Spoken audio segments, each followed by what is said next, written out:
do link, fica mais fácil. Perfeito. Tá? Então, bom dia de novo. Uma pena que eu não estou enxergando se eu tenho que dar bom dia para vocês, para, enfim, quantas pessoas, mas depois a Dani vira a câmera aí. Eu que queria agradecer, na verdade, esse convite. É sempre muito bom, né, compartilhar um pouco da temática dos ambientes alimentares.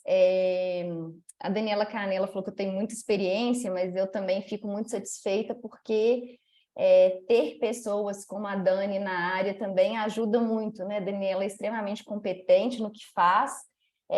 É minha referência também, assim como a professora Inês, nos ambientes alimentares organizacionais.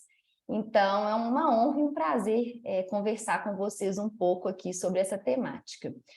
Inicialmente, a Dani até tinha me falado para a gente fazer uma abordagem voltada para a questão dos ambientes alimentares e obesidade, mas aí depois a gente foi discutindo, né, um pouco sobre essa abordagem aqui de hoje. A gente chegou nesse tema aí que a gente iria conversar um pouco mais sobre as evidências atuais das associações do ambiente alimentar com desfechos na saúde para crianças, adolescentes, adultos e idosos.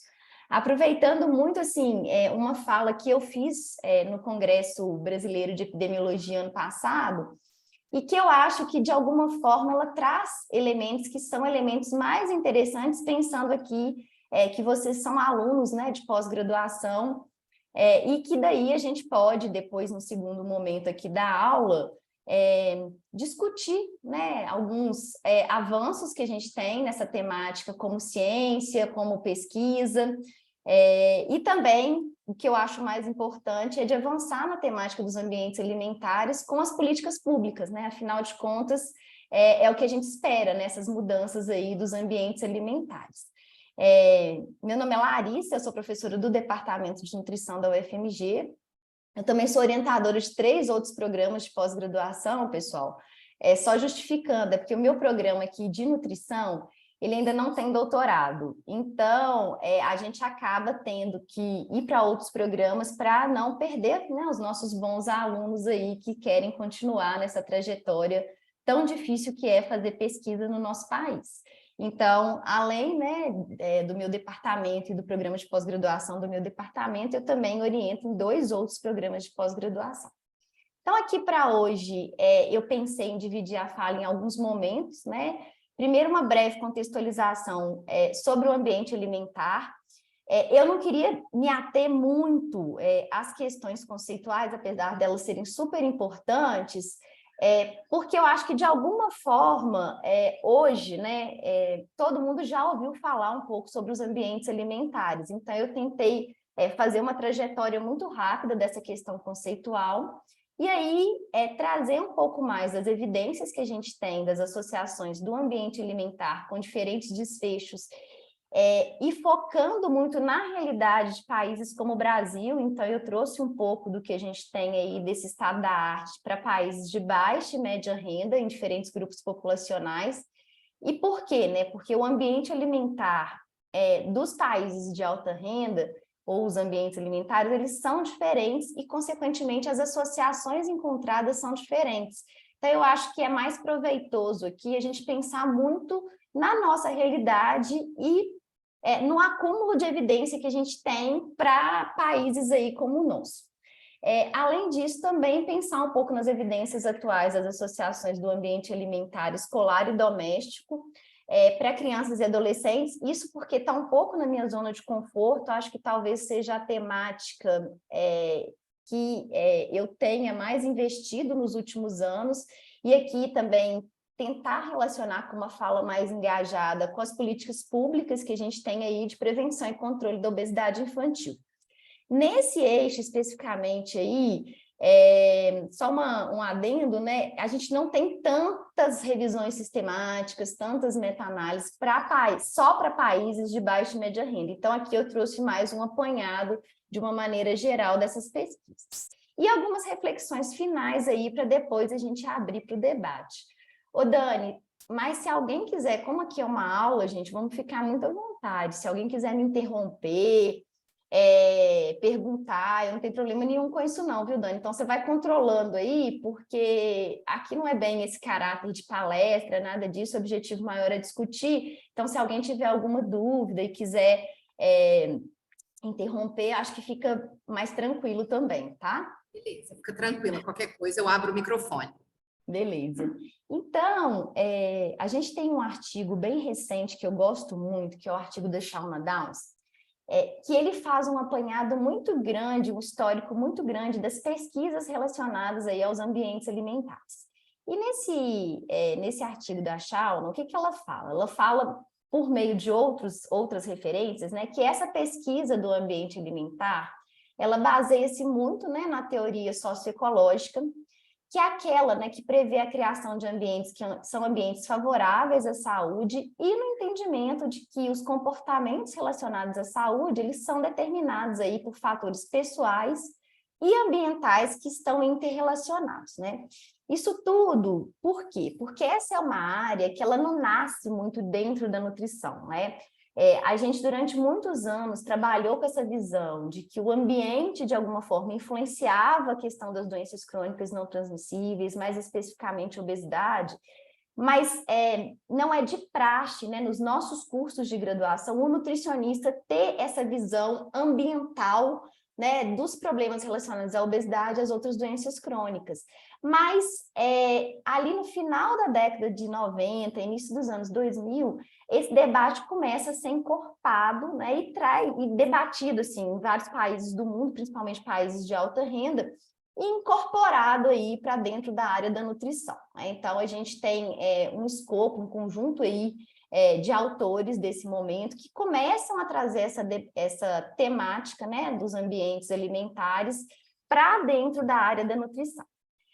Aqui é só uma linha do tempo, como eu falei para vocês, eu não vou passar modelo por modelo, normalmente, né, Dani, nas nossas aulas, na disciplina que a gente dá, a gente discute e entra muito nesses modelos, e aqui hoje não é muito a ideia focar, né, nessa questão conceitual, mas a gente também não pode deixar de mencionar, né, que lá no começo, no finalzinho dos anos 90, início dos anos 2000, a gente tem todo o debate em relação à questão dos ambientes obesogênicos, né, trazido lá pelo Boyd Swinburne na Nova Zelândia, e depois, ao longo dos anos 2000, a gente vai entendendo um pouco mais, dentro desse ambiente obesogênico, o ambiente alimentar, né? Então, ali em 2005, a gente tem um modelo de Glantz, que ele influencia muitas pesquisas no Brasil e em outros países de baixa e média renda como o nosso, e a gente começa, então, né, a ter esse interesse pelo assunto aqui também dentro da nossa realidade, tá? Os primeiros estudos no Brasil, eles são de São Paulo, né? Então, a gente tem tanto o grupo ali da professora Patrícia Jaime, Daniela, filha, né, ali desse grupo, e o grupo da professora Paula Martins, também em Santos, trazendo um pouco, né, de toda essa questão conceitual em relação aos ambientes alimentares, e eu entendo, né, que esses grupos foram fortemente influenciados por esse momento aí, né, do modelo da Glantz, tá? E aí, ao longo aí também dos anos 2000, vários outros modelos de ambiente alimentar, eles foram surgindo. Eu comecei também a estudar, gente, um pouco depois, eu comecei a minha tese de doutorado em 2008, e na época a minha ideia era muito trabalhar com ambiente obesogênico, não só com ambiente alimentar, tá? Mas depois, enfim, por motivos diversos e toda a dificuldade em relação a trabalhar com ambiente obesogênico, porque é um ambiente que, além da parte da alimentação, ele também precisa avaliar a parte da atividade física, eu acabei me atendo também mais aos ambientes alimentares, tá? Então, a gente tem aqui, eu trouxe essa figura só para dizer para vocês que a gente tem toda essa questão conceitual que avança muito aí, né, no final dos anos 90, início dos anos 2000, e vai ganhando corpo, né, em termos conceituais ao longo dos anos. E eu coloquei como marco ali o ano de 2017, quando esse interesse conceitual e metodológico, ele também passa a fazer parte da realidade mais específica dos países aí de baixa e média renda. Por quê? A partir ali de 2016, 2017, a gente também começa a ter um olhar diferenciado para essas questões dos ambientes alimentares para a realidade desses países. Até então, a gente produzia muito conhecimento, mas sempre baseado nos países de maior renda. Então, eu coloquei aqui também o ano de 2017 como um divisor de águas, né, em termos conceituais, porque a gente tem toda uma questão de um debate sobre sistemas alimentares dentro do painel de especialistas de alto nível ali do Comitê de Segurança Alimentar Mundial da ONU, que passa a tratar os ambientes alimentares dentro de algo maior que seriam os sistemas alimentares. Então, nesse ano de 2017, o conceito de ambientes alimentares, ele muda muito no meu ponto de vista. A gente até então vinha com conceitos pensando os ambientes de uma maneira isolada, e aqui a gente passa a entender que esse ambiente faz parte de algo maior, de um debate maior, que é o debate dos sistemas alimentares. E aí, o que esse modelo, né, esse conceito, ele traz de novo? Ele diz que o ambiente alimentar, ele é um dos componentes do modelo de sistemas alimentares proposto por esse relatório, e ele refere-se aí ao contexto físico, econômico, político e sociocultural em que consumidores interagem com o sistema alimentar para tomar suas decisões aí sobre aquisição, preparação e consumo de alimentos, tá? Então, ele pega todo um conceito que vinha sendo discutido dentro da área de ambiente alimentar, então o conceito ali, por exemplo, do Boyd-Swinburne de 2014, mas agrega esse conceito dentro, né, de todo o debate dos sistemas alimentares. E eu acho isso super importante para a área de ambientes alimentares. Eu acho que nesse momento a gente passou a ter uma noção da responsabilidade dessas mudanças dos ambientes alimentares em prol de algo maior, que seria justamente também mudar aí os nossos sistemas alimentares. Então, por isso que eu trouxe aqui esse debate para conversar um pouco com vocês.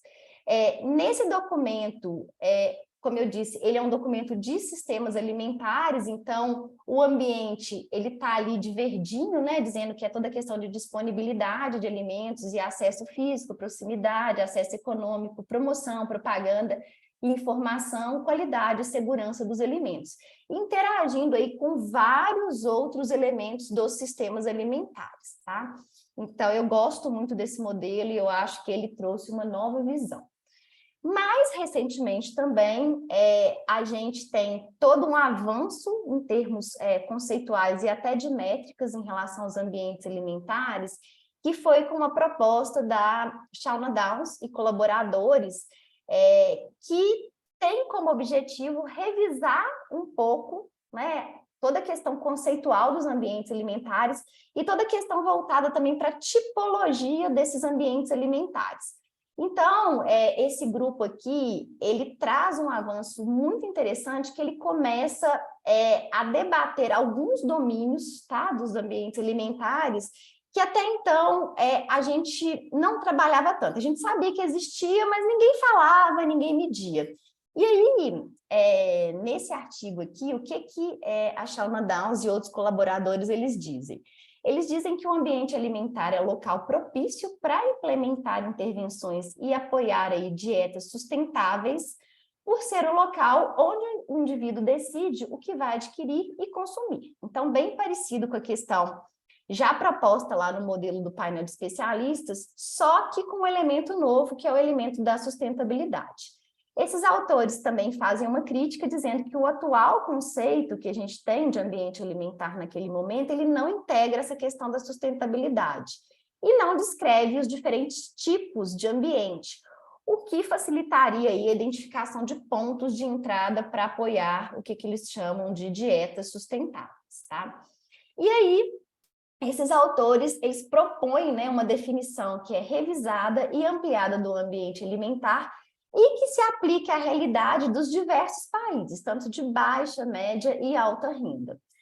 Então, eu gosto muito, né, para dizer que é isso, que uma vez que esse ambiente faz parte desses sistemas alimentares, de alguma forma, tem elementos comuns entre esses países, mas tem elementos que são divergentes. Então, aqui esses autores trazem isso muito bem. E aí, o que eles colocam, né? Que o ambiente alimentar é a interface do consumidor com o sistema alimentar, que engloba disponibilidade, facilidade de uso, conveniência, promoção e qualidade e sustentabilidade de alimentos e bebidas, em espaços que seriam aí ambientes, né, que eles colocam, naturais, cultivados, construídos, que são influenciados por toda a questão do ambiente sociocultural e político e também pelos ecossistemas em que estão inseridos. Justamente porque esse artigo tem uma influência muito grande do que eu comecei a dizer para vocês, que é essa teoria socioecológica, tá? Então, é um artigo muito interessante para quem quer começar a estudar ambientes alimentares. Normalmente a gente falava, vai lá nos clássicos, na Karen Glendes. Hoje em dia eu falo, começa a deixar o Downs e depois volta aí para os clássicos, porque esse artigo, ele é quase um capítulo de livro, né? Ele traz toda uma questão de tipologia, dos nomes, ele faz uma revisão sistemática em relação à área. Então, ele é um artigo bem interessante para quem quer começar a estudar aí os ambientes alimentares, tá? O modelo conceitual, né, proposto por esses autores, ele tem essa carinha, tá? Que é um pouco diferente de outros esquemas que até então a gente vinha trabalhando, mas que vai abarcar, né, todo esse desafio de avaliar o ambiente alimentar considerando a sustentabilidade. Então, ele, além de domínios que a gente já estava acostumado, como promoção, acessibilidade, disponibilidade, conveniência e qualidade, ele agrega toda essa questão do debate da sustentabilidade, tá? E também entra em alguns domínios, como eu disse para vocês, como, por exemplo, destaca toda a questão em relação ao ambiente informal nos países de baixa e média renda. A gente já há algum tempo vinha discutindo essa questão do ambiente alimentar informal, mas a gente não tinha dado esse peso que esses autores aqui colocam, tá? Eles também trazem toda a questão da importância dos ambientes naturais, né? Seja para a questão da sustentabilidade, para todo o debate com os sistemas alimentares, que a gente também pensava muito nisso, mas a gente avaliava pouco essa questão desses ambientes naturais. Então, eu realmente acho que esse artigo aqui e esse trabalho da Shauna Downs é um trabalho muito interessante, muito bacana, que agregou muito para a área dos ambientes alimentares, tá? E aí, qual que é a reflexão, né, que esses autores fazem? Eles dizem, né, que ao melhorar os ambientes alimentares com os quais os consumidores interagem e vinculá-los à sustentabilidade, a gente tem uma chance maior de melhorar os padrões alimentares, pensando, né, no que seria esse conceito aí de uma alimentação sustentável, tá? E toda a questão também da importância de caracterizar os tipos de ambiente alimentar que pode ajudar a descrever as mudanças entre os ambientes alimentares ao longo do tempo, inclusive no contexto aí da variabilidade e da mudança climática, tá? Então, os autores insistem muito nessa questão, né, da área dos ambientes alimentares, avançar nesse debate de toda a questão macro que tem, né, de inserção dentro dos sistemas alimentares, como que esses sistemas alimentares contribuem, né, quando eles são hegemônicos, quando eles vão para a lógica dos alimentos ultraprocessados, eles contribuem aí de uma maneira muito ruim, né, para a saúde do nosso planeta, para as mudanças climáticas e assim por diante, tá? Então, em relação às questões conceituais, pessoal, tem muito mais para falar, né, como eu disse, do que isso que eu trouxe. Eu tentei sumarizar alguns marcos desse ambiente alimentar. Mas aqui nessa aula de hoje, eu queria muito trazer as evidências que a gente tem, porque a gente fala muito da questão conceitual, mas na prática, assim, como que está essa questão da avaliação dos ambientes alimentares, essas mudanças dos ambientes alimentares, elas de fato estão associadas aí com os desfechos de saúde, de nutrição. Então, o que a gente tem a respeito disso, tá? E aí eu tentei, como eu disse para vocês, focar um pouco em alguns achados aqui voltados para a realidade de países como o nosso. E aí eu gosto muito, né, dessa revisão sistemática, por motivos diversos, que eu acho que ela é muito bem elaborada, mas também porque é uma revisão sistemática que dentro do corpo aí de autores traz pesquisadores que são pesquisadores de países de baixa e média renda. Então, eu destaquei para vocês eu tenho um pouco de implicância e dificuldade, mas é uma coisa minha, viu, gente? Vocês não precisam ter, não. Quando a gente tem esse tipo de revisão sistemática realizada só por pesquisadores que são pesquisadores de países desenvolvidos, porque eu acho que precisa viver a realidade dos países de baixa e média renda para a gente conseguir entender, né? Então, tem um outro estudo anterior a esse, de 2018, que eu até vou falar dele aqui, porque eu faço uma grande crítica, que os autores trazem muito essa questão para os países de baixa e média renda. Quando você vai na lista de autores, não tem nenhum, né, que vive dentro dessa realidade, e acaba tendo uma visão muito do colonizador em relação aos ao nosso país e a outros países, né? Então, assim, traz uma visão um pouco equivocada do que vem a ser, por exemplo, um ambiente alimentar informal, né? Então, quando a gente pega outros artigos que avaliam esse domínio, por exemplo, e às vezes eu tenho dificuldade, porque acha que ambiente informal é só barraquinha de rua, né? Comida de rua, e a gente sabe que a informalidade no Brasil passa por outras questões, dentre elas, inclusive, a precarização de trabalho. Então, eu acho que precisa trazer autores, né, que são autores que vivem, que pelo menos já viveram, né, gente, na nossa realidade, para a gente conseguir aprofundar nesse debate, tá? Mas esse é um estudo que eu gosto muito, ele faz, talvez, a maior compilação conhecida para o momento que ele foi publicado, de evidências sobre o impacto do ambiente alimentar na alimentação e na saúde aí para os países de baixa e média renda.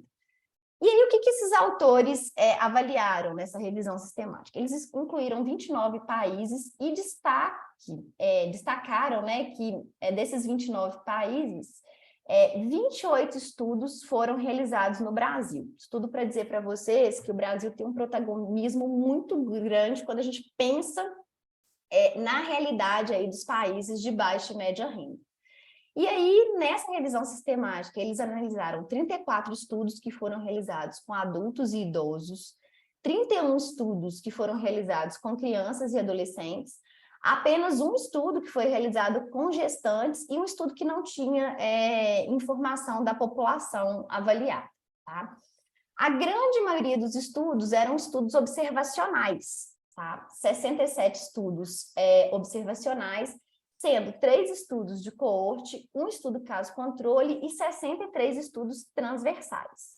E dentro dos domínios estudados, quais eram os domínios mais avaliados aí por esses estudos que eles analisaram? O ambiente alimentar de varejo, e aí dentro desse ambiente, tanto a análise do que a gente chama de ambiente alimentar do consumidor, quanto a análise do ambiente alimentar comunitário. Então, a grande maioria dos estudos focavam nesse domínio. Aí depois a gente tinha aí 20,9% dos estudos avaliando toda a questão do ambiente alimentar escolar, apenas 4,46% dos estudos avaliando o ambiente alimentar doméstico e 2% avaliando o ambiente alimentar de trabalho. Quando os autores avaliaram os estudos de intervenção para esses países, eles encontraram 5, tá?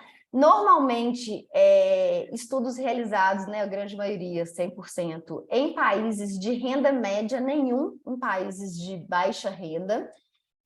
A grande maioria desses estudos foi realizado dentro do ambiente alimentar escolar e apenas um, tá, que é um estudo de São Paulo, que avaliou o ambiente alimentar de trabalho. Então, é um pouco a realidade que a gente tem, né, o panorama dos estudos e do perfil dos estudos realizados nesses países aí de baixa e média renda, quando a gente pensa muito, né, na metodologia, no desenho do estudo, no que foi analisado, tá? E aí, o que eles encontraram, né? Eles acabaram baseando essa revisão em um outro estudo, né, que tem um modelo conceitual, que é do Turner, de 2018, e dentro dessa proposta do Turner, né, de avaliar a realidade para os países de baixa e média renda, os autores começaram a destacar desses 29 estudos realizados em países diferentes, 29 não, foi muito mais, né? 29 países que fizeram estudos diferentes, quais eram os domínios, né, que foram avaliados. Então, dos estudos observacionais, o que eles observaram? Que os domínios mais estudados eram da disponibilidade e da acessibilidade física e geográfica aos estabelecimentos que comercializam alimentos. Então, eu destaquei ali na figura para vocês toda essa questão do domínio externo em relação à disponibilidade que o Turner traz, que seria essa presença, né, de alimentos ou de produtos dentro dos estabelecimentos, e toda a questão também da acessibilidade dentro do que ele chama de domínio pessoal, tá? Que seria, por exemplo, a distância, os meios de transporte para acessar determinados estabelecimentos e, consequentemente, adquirir, né, os alimentos, tá? Em relação aos estudos de intervenção, também a disponibilidade e a acessibilidade física e geográfica foram os domínios mais estudados, né? Essa disponibilidade e acessibilidade aos estabelecimentos que comercializam alimentos, e toda a questão do marketing e regulação nos ambientes organizacionais, tá? Então, para os estudos de intervenção, apareceu um novo elemento, eu destaquei lá embaixo, que é o marketing e a regulação, tá? E os autores ainda colocam um terceiro ponto nessa revisão, que evidências sobre o impacto dos preços, propriedades dos fornecedores ou do fornecedor e dos produtos, marketing e regulação nos diferentes desfechos e nos diferentes ambientes, além do organizacional, obviamente, são escassas, mas são consistentes, né? As poucas coisas que existem têm consistência. Então, os autores sumarizam essa revisão sistemática da seguinte forma: que associações mais robustas e consistentes são verificadas para toda a questão da disponibilidade, né? Ou seja, ter ou não ter determinados tipos de estabelecimento, acessar fisicamente, se isso é fácil, se é difícil, se é perto, se é longe, se isso faz parte dentro da realidade dos ambientes organizacionais, como as escolas. Então, as associações mais robustas foram vistas para quê? Para toda essa questão da disponibilidade e acessibilidade com consumo e aquisição alimentar. Então, alimentos saudáveis e não saudáveis, e com desfechos de saúde aí, como, por exemplo, prevalência de obesidade, hipertensão, diabetes e outros desfechos de saúde. E no ambiente alimentar escolar, as associações com os desfechos também foram consistentes, tá? E o que foi encontrado, né, em relação às associações menos robustas? Que toda a questão da disponibilidade e acessibilidade com o que eles chamam de desfechos nutricionais, que seria mais relacionada a toda a questão voltada para ingestão de energia, macronutrientes, micronutrientes, essas associações são menos robustas. E que no ambiente alimentar de trabalho e doméstico, as associações com os desfechos também foram menos consistentes, tá? Então, eles sumarizam um pouco os achados nesse sentido. Além desse estudo, eu também preciso destacar que tem outros estudos, né, realizados principalmente por pesquisadores desses países, né, de média, baixa e média renda também, e aqui é um estudo que faz uma revisão sistemática do ambiente alimentar para a América Latina. Então, a gente tem aí a Mariana Carvalho, a Letícia Cardoso, né, que participam desse grupo e que fizeram essa revisão sistemática. O que esse estudo aqui mostrou? Um crescimento dos estudos, né, de ambiente alimentar nos últimos anos, e mais uma vez destaca o Brasil nessa temática. Esses autores verificaram, né, que nessa revisão as associações positivas e consistentes foram encontradas entre a disponibilidade de alimentos saudáveis nos estabelecimentos alimentares, principalmente, né, mercados de frutas e hortaliças, com o consumo e aquisição das frutas e hortaliças. E a grande maioria dessas evidências foram encontradas aí em estudos transversais. Além disso, também verificaram alguns estudos voltados para a questão do ambiente alimentar de varejo, que é essa disponibilidade, então a grande maioria, marketing e publicidade, né, que foram 16 estudos, e rotulagem. Nos estudos de rotulagem, eu quis destacar aqui que menos da metade, né, do que foi avaliado dos produtos estavam em conformidade com as regras de rotulagem. Isso tudo porque esse mês é um mês bem emblemático para essa questão da rotulagem, né? Dizendo que quando essas análises são feitas, por mais que a gente tenha política pública, a dificuldade está em cumprir e adequar a essa política pública. E quando esses autores analisaram a questão do marketing e da publicidade, verificaram toda a questão das estratégias abusivas voltadas principalmente, né, para o grupo vulnerável, que é o grupo das crianças. Então, eu destaco aqui esses achados, tá? E aí, outra revisão que eu poderia destacar para vocês, não deixa de ler não, tá, gente? Que essa revisão também é uma revisão importante. Mas que, de alguma forma, eu não gosto muito do tom que é dado a essa revisão, que fala um pouco, né, sobre toda a questão da pesquisa nos países de baixa e média renda. Eles fazem uma revisão de escopo, não é uma revisão sistematizada, é uma revisão um pouco diferente de escopo, e começam a fazer conclusões que me incomodam um pouco. Primeiro dizendo que o volume, né, primeiro dizendo que a pesquisa nos países de baixa e média renda, em 2018, estava na sua infância, e colocam aí todos os países de uma maneira homogênea para essa questão. No Brasil, isso não é verdade, tá, gente? Tanto não é verdade que me incomodou quando eu li essa revisão. A revisão está destacada lá em cima, embaixo eu destaquei o modelo conceitual dos autores, tá? Que na época eu escrevi, né, para a revista e disse, olha, eu acho que tem primeiro um erro em relação à forma como vocês conduziram, os autores conduziram essa revisão, porque faltavam artigos do Brasil. E segundo toda essa questão, que não é verdade, né, que o Brasil em 2000, na verdade a revisão é de 2020, em 2020 estava na sua infância, tá? Por quê? Porque olha só, quando a gente faz aqui uma busca rápida, tá, do cenário, do volume de produção nacional nos últimos 10 anos, a gente tem uma série de estudos em diferentes universidades do Brasil. Hoje, né, a Dani, juntamente comigo, a gente fez uma revisão só para o Brasil, e a gente entendeu que muito do volume dessa produção está concentrado na região sudeste, mas produziu-se muito, tá? Em algumas outras regiões, e quem produziu na região sudeste trouxe um volume muito grande de evidências. Então, eu destaco aqui um pouco para vocês de alguns trabalhos, né, do Brasil, para desmentir essa questão que em 2020 estávamos na infância, como, de repente, até outros países poderiam estar, tá? Então, aqui um pouco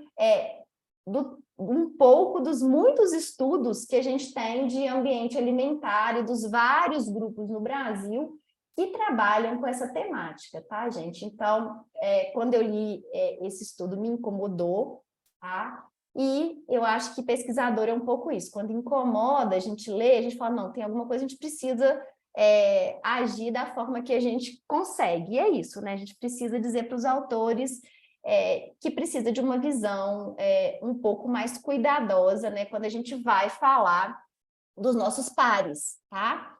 E aí aqui está um pouco do comentário que a gente fez na época sobre esse artigo, tá? Tem uma colega que ela não é da área de ambiente alimentar, a professora Milene trabalha comigo já há muito tempo, mas ela trabalha muito com revisões sistemáticas.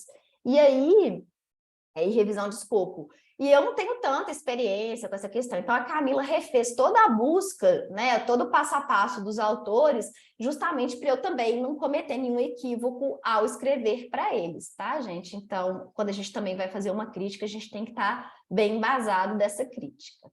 Então, aqui um pouco para vocês dessa realidade, como eu disse, do ambiente alimentar de uma maneira geral, para os países aí de baixa e média renda.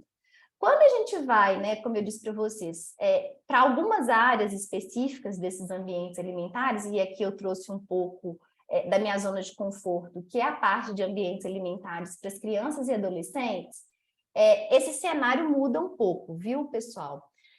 Só trazendo um pouco desse conceito, por exemplo, dentro, né, desses ambientes voltados para as crianças e adolescentes, a gente podia pensar em dois grandes eixos, que é o ambiente alimentar escolar e o ambiente alimentar domiciliar ou doméstico, tá? Dentro do ambiente alimentar escolar, a gente tem trabalhado com o conceito da FAO, tá? Porque ele é um conceito mais recente, ele ainda, no meu ponto de vista, tem alguns elementos aqui que ainda estão ausentes desse conceito, mas ele é um conceito bem mais ampliado do que conceitos anteriores que a gente tinha aí de ambiente alimentar escolar. Nessa proposta da FAO, o que eles colocam? Que esse ambiente alimentar escolar são todos os espaços dentro e ao redor das escolas onde os alimentos estão disponíveis para serem comprados e ou consumidos. Inclui também toda a questão da publicidade, marketing e dos preços dos alimentos nas escolas. Quando a gente vai para as evidências, né, principalmente estudos de revisão sistemática e meta-análise, que olham mais a questão das intervenções e dessas mudanças, a gente não tem um compilado muito grande de estudos para os países de baixa e média renda. Eu acredito que agora a gente até melhorou muito, né? Mas até pela questão da dificuldade, né, gente? Fazer estudo de intervenção é bem mais caro. Então, a gente faz muito estudo de ambiente alimentar escolar, mas muito estudo observacional. É muito caro fazer intervenção e, consequentemente, com a ciência sucateada em muitos países como o nosso, mas principalmente no nosso, a gente acaba não tendo dinheiro para fazer isso, tá? Só justificando um pouco, né, tentando entender por que a gente não tem tantos estudos de intervenção dentro do ambiente alimentar escolar. Apesar do que eu acho que o nosso PNAE é uma grande intervenção de ambientes alimentares, mas isso é debate para outras aulas, tá? Nessa revisão sistemática aqui, voltada para a questão do ambiente alimentar escolar, esses autores, eles analisaram 91 intervenções, dessas 55 foram realizadas nos Estados Unidos e Canadá, 36 na Europa e Nova Zelândia, tá?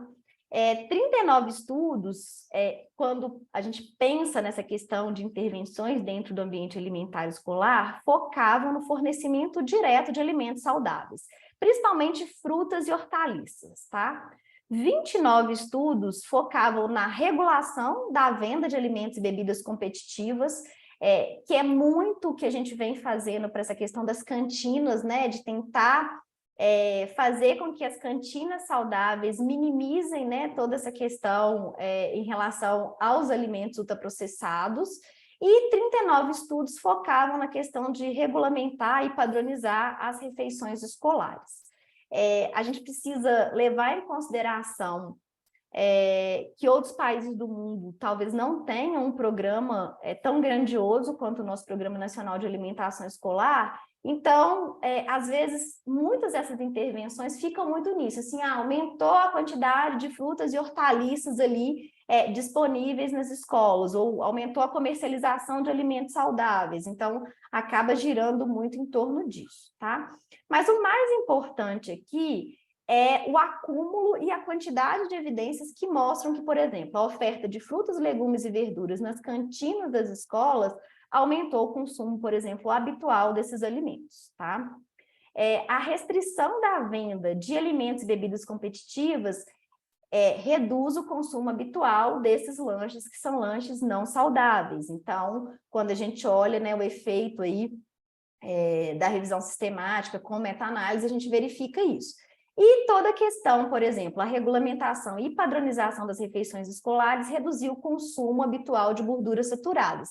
Vai um pouco para aquela questão dos desfechos, nesse caso das gorduras saturadas, desfechos que são desfechos que eles chamam de nutricionais, né? São mais específicos em relação aí a um macronutriente, por exemplo, tá?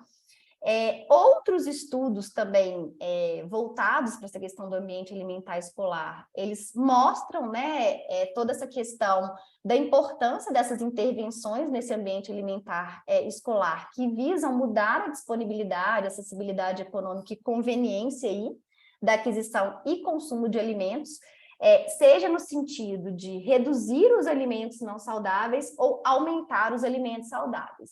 Eles mostram também, essa talvez seja a revisão mais atual que a gente tem aí,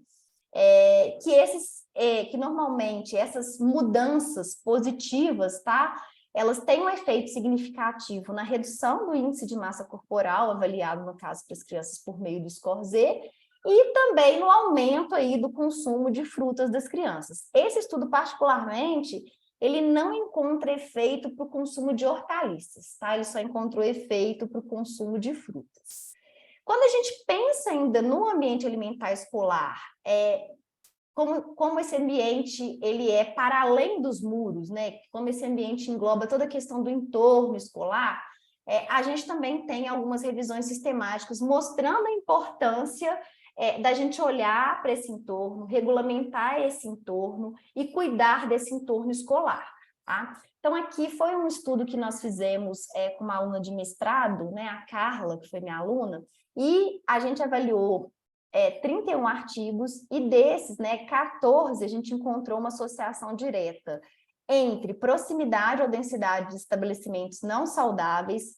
É um compilado, gente, a grande maioria de estudos realizados fora do Brasil, então esses estabelecimentos normalmente são fast foods, lojas de conveniência, né, grocery stores, com sobrepeso e obesidade em crianças e adolescentes, tá? Então, a gente verificou que a escola, quando ela está próxima ou quando ela tem muita quantidade, né, de estabelecimentos que a gente chama, são estabelecimentos que comercializam aí alimentos não saudáveis, né, alimentos ultraprocessados, isso se associa com sobrepeso e obesidade das crianças. E um outro estudo também realizado por pesquisadores no Brasil verificou que a venda de alimentos nas escolas e no entorno associa-se com o aumento do índice de massa corporal, e a disponibilidade de alimentos saudáveis, aumentar essa disponibilidade nas escolas, reduz a chance de obesidade, tá? Mostrando toda essa questão da importância, né, da gente olhar tanto dentro das escolas, a questão do ambiente alimentar escolar, mas também cuidar do entorno escolar. Quando a gente vai para o outro ambiente das crianças, que é um ambiente alimentar doméstico, só para trazer a questão conceitual, né, esse ambiente alimentar doméstico, ele inclui a disponibilidade e acessibilidade aos alimentos saudáveis e não saudáveis e desempenha um papel importante no comportamento alimentar e estado nutricional das crianças e adolescentes. Ele é um ambiente mais complexo, né, da gente fazer intervenções. Nesse sentido, eu acredito muito que a gente precisa investir muito na questão do ambiente alimentar escolar, porque dentro de casa, vou mostrar para vocês, pode ser que a gente não consiga mudar a realidade, então a gente precisa tentar fazer intervenções em locais propícios e que essas crianças passam muito tempo, tá? Aqui é uma revisão sistemática voltada para essa questão do ambiente domiciliar, não foi só para o ambiente alimentar, tá, gente? Eles olharam também toda a questão voltada a atividades sedentárias, tempo de tela, atividade física, então uma revisão que tem um olhar um pouco mais ampliado, né, que é um pouco além do ambiente alimentar escolar. E aí, eles fazem toda uma proposta, né, desse modelo conceitual, mostrando por que os domicílios são considerados, né, também ambientes obesogênicos, e vão avaliar os domínios, tanto relacionados com alimentação, atividade física e comportamento sedentário. Dentro disso, eles avaliam toda a questão física, né, que, por exemplo, é a disponibilidade e acessibilidade dos alimentos, mas avaliam também o ambiente social, né, enfim, do domicílio. O que é isso? Para a questão alimentar, toda a questão dos pais como modelo e também todas as regras dentro do domicílio, se os pais colocam ou não regras em relação à alimentação. E aí fazem a mesma coisa para a atividade física, toda a questão da disponibilidade, né, que essas crianças teriam para a questão da atividade física, e toda a questão da influência dos pais, tanto como modelo, né, de suporte, de parentalidade, quanto em relação às regras, tá? Se os pais colocam regras. E a mesma coisa, né, eu gosto muito desse estudo, porque eles trazem um domínio que a gente gosta muito de dizer e de prestar atenção nele, né, que é toda a questão do ambiente voltado para as mídias, né, e aí dentro do ambiente alimentar a gente tem chamado isso de ambiente alimentar digital, tá? Que é tudo isso, toda a questão da disponibilidade de equipamentos de mídia, acessibilidade, se isso é liberado, se a criança pode ficar o dia inteiro ou não, como que os pais se comportam, né, que é todo esse modelo que os pais podem influenciar e se existem regras. E aí os autores partem, né, para analisar algumas dessas associações e alguns estudos realizados com esses domínios. E o que eles encontraram? Encontraram associações mais consistentes entre o ambiente de mídia, né, que é essa maior disponibilidade e acesso aos dispositivos de mídia eletrônica, e o maior risco de adiposidade. Encontrar essa associação em 21 dos 29 estudos revisados. E resultados foram menos consistentes para os estudos que examinaram os aspectos físicos da alimentação e da atividade física nos ambientes domésticos, né? Então, para mostrar toda a dificuldade que a gente tem de mudar esse ambiente alimentar das crianças quando a gente pensa nas regras, né, dos domicílios. Então, no caso das escolas, por exemplo, as associações são bem melhores, né, quando a gente faz mudanças do que nos domicílios. E um pouco, né, para as minhas reflexões finais aqui, para dar tempo da gente discutir, alguns estudos também fazem proposições, assim, do que precisa ainda ser avaliado, estudado, do que a gente já tem de evidência aí para os países de baixa e média renda. Então, aqui, eu gosto muito desse artigo, ele faz mais uma reflexão, né, em relação aos domínios estudados, explorados para os países de baixa renda, e o que a gente já tem, né, de acúmulo aí para fazer mudanças. E aí, o que esses autores trazem? Tem autores, gente, aqui de diversos países do mundo, tá? Mas a grande maioria é de países desenvolvidos, mas tem um aqui, um ou dois de países de baixa renda. Eles dizem que as intervenções para aumentar a disponibilidade de alimentos saudáveis nas vizinhanças e reduzir a disponibilidade de alimentos não saudáveis, elas são promissoras e têm efeitos aí benéficos no consumo e aquisição alimentar, né? E desfechos em saúde das populações aí dos países de baixa e média renda. E reforçam que a gente já tem evidências suficientes para justificar políticas públicas nesse sentido.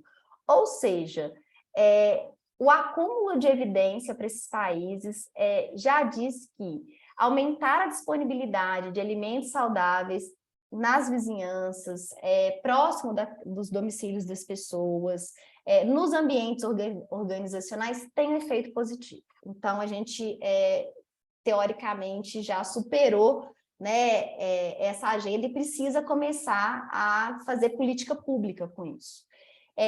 Esse artigo também ele vai trabalhar, né, com os domínios aí mais estudados nos países de baixa e média renda. Isso é importante para quem quer começar a fazer pesquisa de ambiente alimentar, olhar para esse quadro e pensar, nossa, o que ainda precisa ser feito, tá? Então, eles deixam, né, algumas reflexões, né, sobre isso.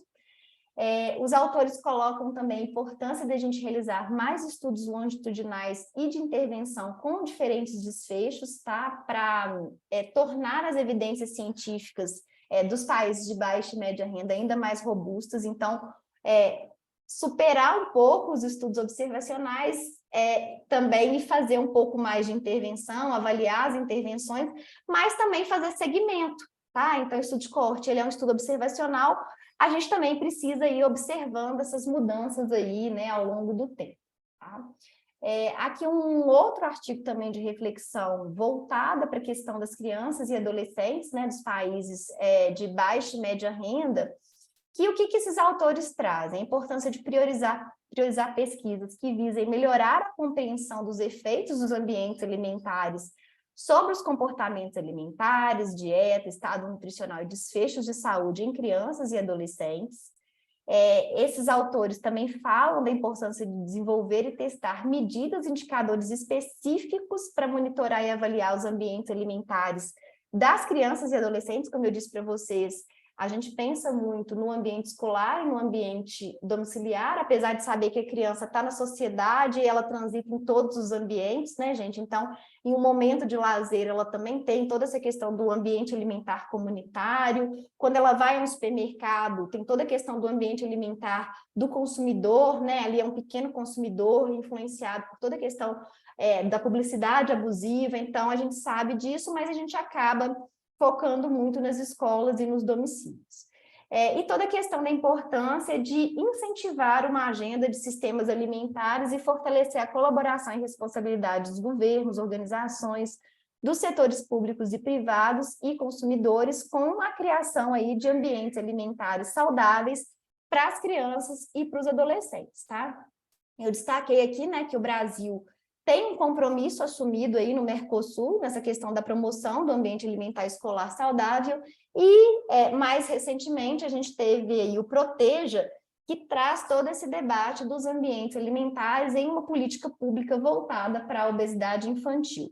Num primeiro momento, o Proteja só está, né, nos municípios aí de pequeno porte, com menos de 30 mil habitantes, mas é uma política que deu start para essa discussão, né, dos ambientes alimentares aí, voltados para as crianças.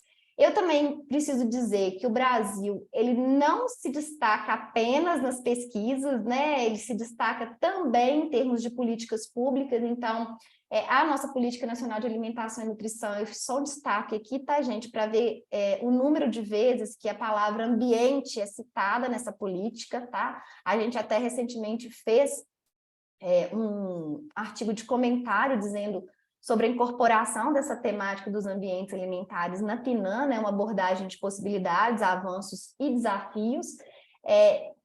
Como qualquer fala, né, engajada, a gente não pode deixar de enaltecer o nosso guia alimentar, que também faz todo um destaque para essa questão dos ambientes alimentares, dos sistemas alimentares, e muda, né, a nossa visão em relação a adquirir alimentos, o nosso papel como consumidor, o nosso papel dentro dos ambientes alimentares e, consequentemente, o nosso papel dentro aí dos sistemas alimentares.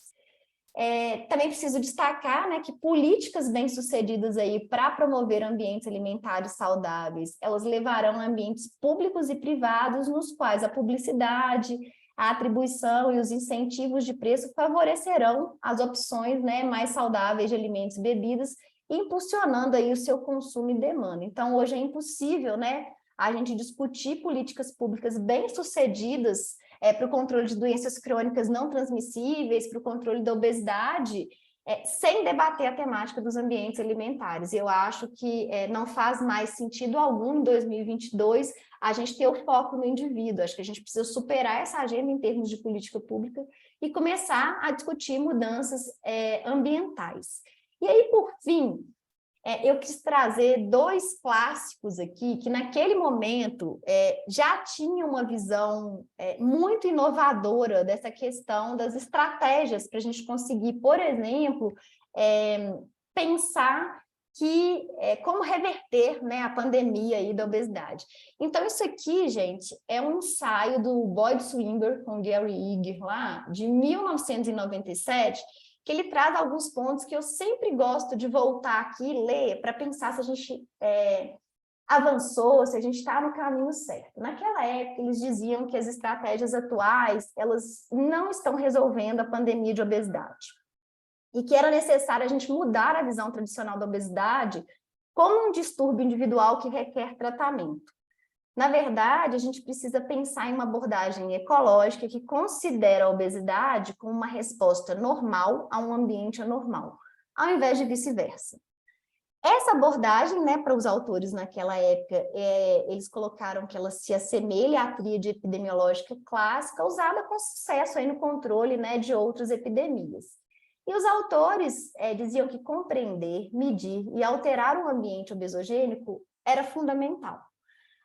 Disso, naquela época, saiu um outro ensaio bem menos conhecido do que esse do Boyd Swinburne, que os autores diziam o seguinte, que em resumo, vocês estão vendo que ele saiu até numa revista que é uma revista mais da área clínica. Em resumo, acreditamos que a obesidade é principalmente um problema ambiental. Apesar do recente interesse e progresso na pesquisa genética, grandes avanços na saúde pública só ocorrerão quando medidas ambientais forem abordadas seriamente. Acreditamos que o reconhecimento do papel significativo do ambiente na etiologia da obesidade nos ajudará a parar de focar apenas no indivíduo e começar a focar na alteração da toxicidade do ambiente. Enquanto não fizermos isso, não faremos progressos substanciais para conter e reverter a epidemia de obesidade. Tá? Eu trouxe isso daqui, né, para a gente abrir um debate, discutir. Eu acho que realmente a área de ambiente, ela nasce dessa inovação, dessa tentativa, de alguma forma, de pensar, né, que para a gente reverter epidemias que são moldadas, né, pelo ambiente, a gente precisa trabalhar, né, com esse ambiente. Então, acho que é um pouco isso, né? Então, estou à disposição para a gente conversar, discutir, debater esses assuntos e outros aí voltados para o ambiente alimentar. Obrigada, querida. Foi maravilhosa a aula, como sempre.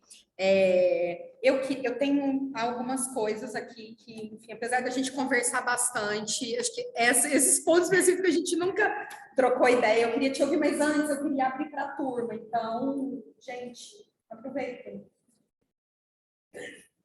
Vocês querem começar ou vocês querem que eu comece para vocês se aquecerem? Tá, então eu vou começar. Então, tá bom. Respirem e organizem as ideias para a gente seguir dialogando. Então, Lara, eu queria, primeira coisa, né, falar um pouco sobre a questão do ambiente informal, que eu realmente, né, concordo contigo, acho que o modelo da Downs dá um salto, né, de realmente posicionar isso como ser um aspecto a ser olhado, a ser considerado. Acho que nomear é importante, né? Acho que já existiam ensaios em vários países do mundo de fazer alguma exploração com o ambiente informal, mas eu acho que isso aparecer claramente no modelo posiciona, demanda métrica para avaliar, que é um desafio à parte, e demanda política pública e intervenção, né? Sinaliza para a necessidade de política pública e intervenção. E a gente, no Brasil e provavelmente em vários países de renda média e baixa, pode ser que a informalidade seja um pouco o que você falou, né? Uma forma de lidar com a precarização do trabalho, com situações de vulnerabilidade nas quais as pessoas se encontram, né? Seja a saída para isso, né? E eu queria te ouvir um pouco em relação a pensar política pública e intervenção, né? Acho que quando a gente pensa no que foi a Convenção Quadro em relação ao tabaco, né, ao tabagismo, quando fala, né, da produção de fumo e propõe ali uma transição de cultivo, né, para que esses agricultores que passaram anos, gerações talvez, se dedicando ao cultivo do tabaco, né, para que eles façam uma transição e continuem no campo e consigam continuar produzindo e comecem a produzir alimentos e não tabaco. O que você pensa assim para esse tipo de transição quando a gente pensa no comércio informal, né? O que a gente pode fazer? Porque essas pessoas elas estão tentando lidar com o cenário da desgraça que elas foram colocadas, né? Pois é, Dani, eu acho que tem duas coisas. Quer que eu já responda? Posso? Uhum. Eu acho que tem uma questão do ambiente alimentar informal, pessoal. São só meninas e mulheres que estão aí. Tem alguém... Deixa eu ver. São mulheres. São mulheres, né? Que sucesso. Aí, que eu acho que tem toda essa questão da nossa cultura alimentar um pouco. Acho que tem um cuidado aí que a gente tem que pensar, que é isso, o ambiente alimentar para esses países, gente, nada me tira de cabeça que numa primeira instância também ele reflete muito a questão cultural nossa, assim. Tem muito da nossa expressão, da nossa identidade nessa coisa que os gringos gostam, primária, que é a nossa comida de rua, começa por aí, né? Acho que uma segunda questão, Dani, é quando a gente parte para alguns domínios específicos, que é mais ou menos o que eu trabalho, o que você trabalha. O que é possível, por exemplo, numa porta de escola, né? Quando a gente regulamenta dentro da escola, a tendência do entorno é piorar, meninas. Então, tem muito isso, assim, a gente precisa pensar em estratégias. O que a gente conhece de política pública, né, Dani? A gente conhece, por exemplo, no Chile, que uma alternativa foi pensar nos quiosques saudáveis e estimular as pessoas na porta das escolas a também comercializar comida saudável e dar subsídio e apoio a isso. Então, a gente está falando de alguns ambientes específicos que as pessoas, às vezes, precisam daquela comida até como uma forma, assim, eu estou trabalhando, por exemplo, no Recife, a gente está avaliando essa questão do entorno das escolas, e a Sabrina, que é a menina que está lá fazendo o doutorado, disse, ela fala, isso aqui, se ele não comer a tapioca que está ali, ele vai comer uma coisa pior.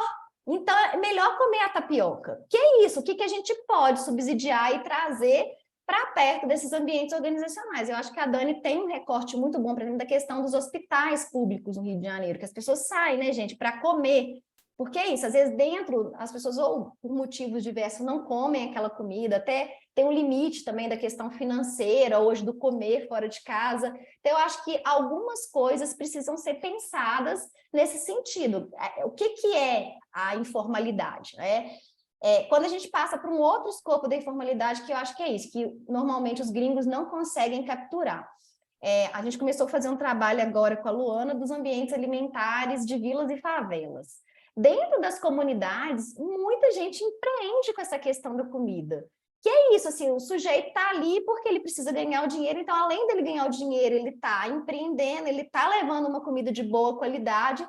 De alguma forma, aquela comida, ela tem um preço final menor, porque ela passa por essa questão da informalidade, do não pagar imposto, mas que isso é um outro debate, né, gente? Ali dentro, aquilo ali é a realidade da comunidade, é a realidade, a informalidade não é só da alimentação, então é um outro debate, né? Eu acho que é isso, a gente tem que pensar muito em políticas públicas, Dani, nesse sentido, assim, quando a gente pensa nas escolas, nos ambientes organizacionais, a gente tem um cenário.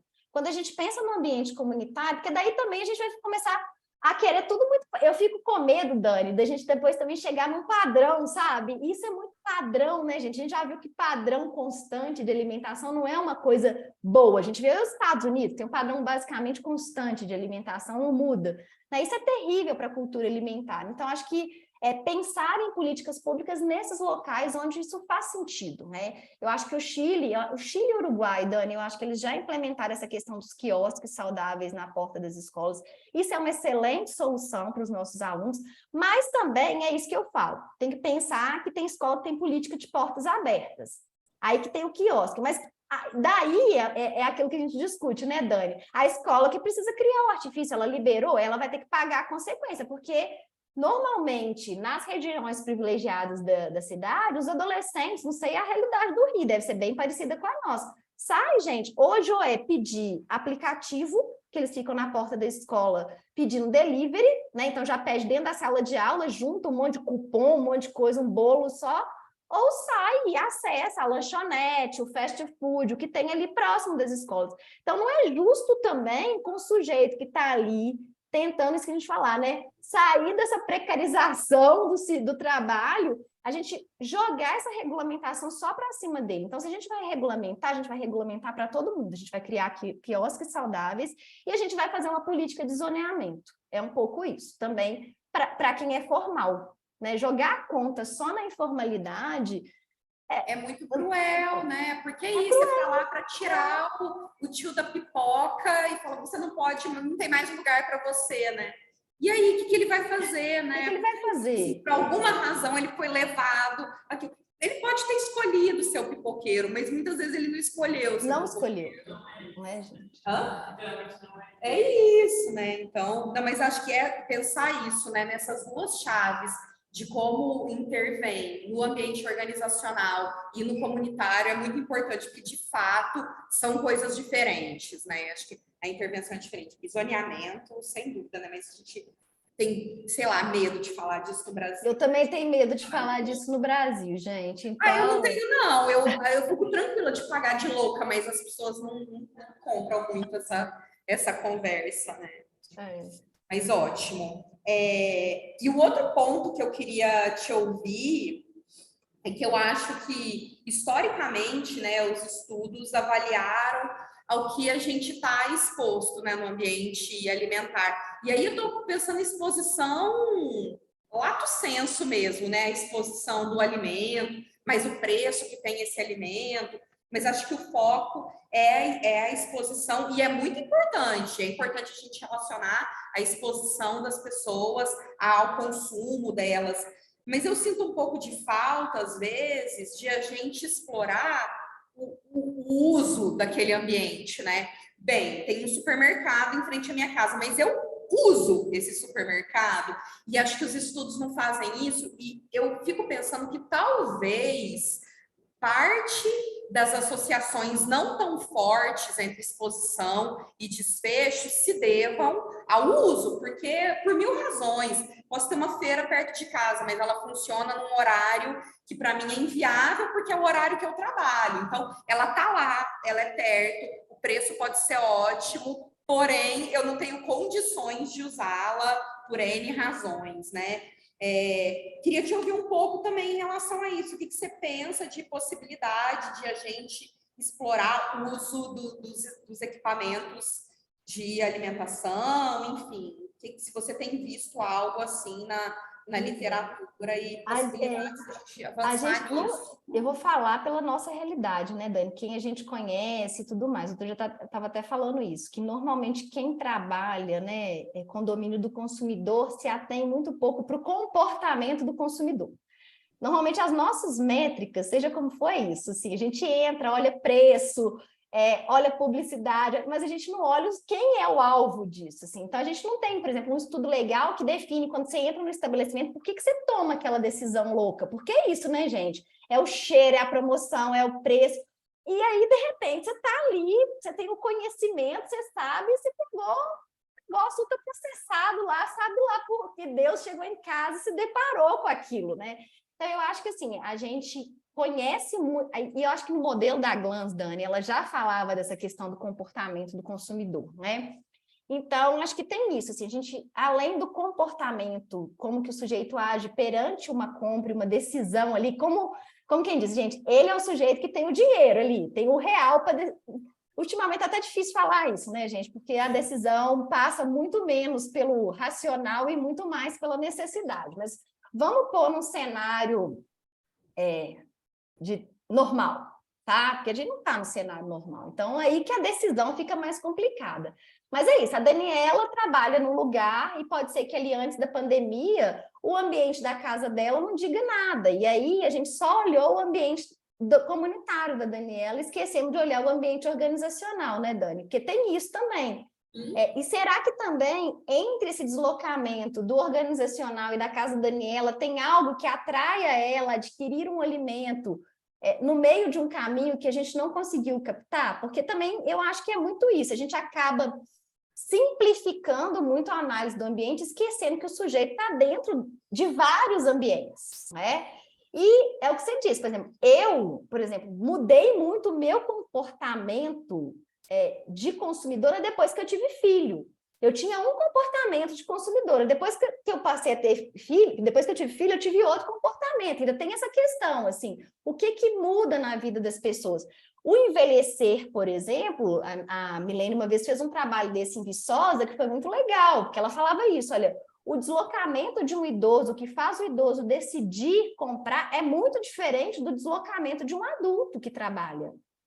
Não é? A capacidade. Então, eu acho que tem várias questões disso, assim, que a gente ainda não consegue nem agregar, e às vezes os nossos artigos são muito simplistas na hora de discutir, que é isso.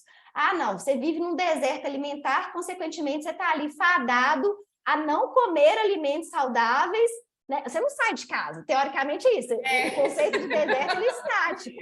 O sujeito está ali, ele está refém a viver num deserto alimentar. Por isso que no começo eu implicava, gente, hoje eu trabalho com isso, mas no começo eu implicava muito com esse negócio de deserto alimentar. Que era isso, assim, poxa, mas eu viver ali não significa muita coisa, eu saio de casa. Agora, o idoso que vive num deserto realmente é um pouco diferente. Às vezes, uma pessoa mais vulnerável que está naquela área é um pouco diferente. Então, eu acho que a gente trata o ambiente muito como estático, né, Dani? Na verdade, existe um dinamismo aí que vai influenciar o comportamento, né? E a gente acaba simplificando muito, até porque os nossos modelos, né, Dani, normalmente não permitem incorporar, né, isso tudo. Então, acho que a gente acaba e simplifica, né, a ideia. Mas eu concordo com E você. acho que isso, né, a gente estuda pouco essas coisas e discute pouco, porque tudo bem, a gente pode não ter ferramentas ainda para isso, ou o desenho do estudo não favorecia, mas a gente também não problematiza isso por vezes. A gente está pensando assim, comunidade também é enorme, né? Não nós duas, não as pessoas dessa sala, né? Mas assim, os pesquisadores, por vezes, problematizam um pouco essa questão, né? E talvez a gente precise de outras coisas. Eu fiz, o artigo não deve estar aceito ainda, mas, e não vou dar muitos detalhes, não vou falar da revista, mas eu fiz um parecer recente para um artigo que ele estudava a vida da criança, assim, as trajetórias dela e aonde ela comia,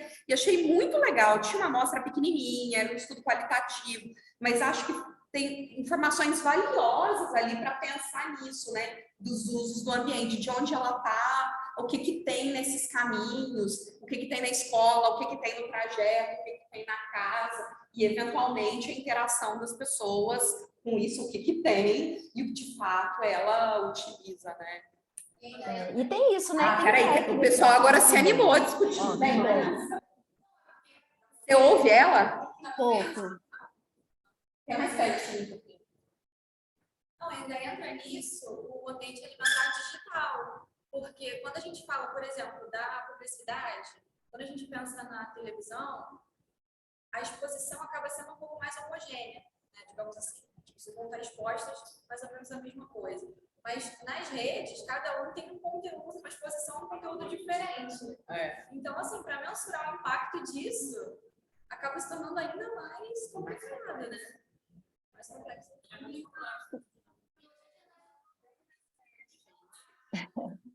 Falem uma de cada vez.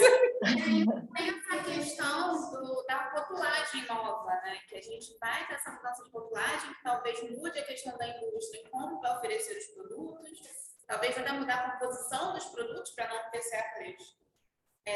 certo apego negativo, que poderia até influenciar, né, nessa questão de como que vai acontecendo no entorno das escolas, principalmente as crianças, que tem uma publicidade mais forte. O que você está achando dessa questão da rotulagem no ambiente? Pois é, esse negócio da rotulagem, eu estou curiosa para saber, gente, dentro das escolas, como que isso vai funcionar. Acho que até a Dani estava na palestra que eu mostrei, gente, que teve algumas escolas que a gente avaliou recentemente que parecia mais um mini mercado, sabe? E aí, eu queria entender, dentro da lógica das escolas privadas, que teoricamente oferta pouca comida de verdade, digamos assim, né? Alimento in natura, minimamente processado, como que eles batem muito na questão da educação alimentar e nutricional?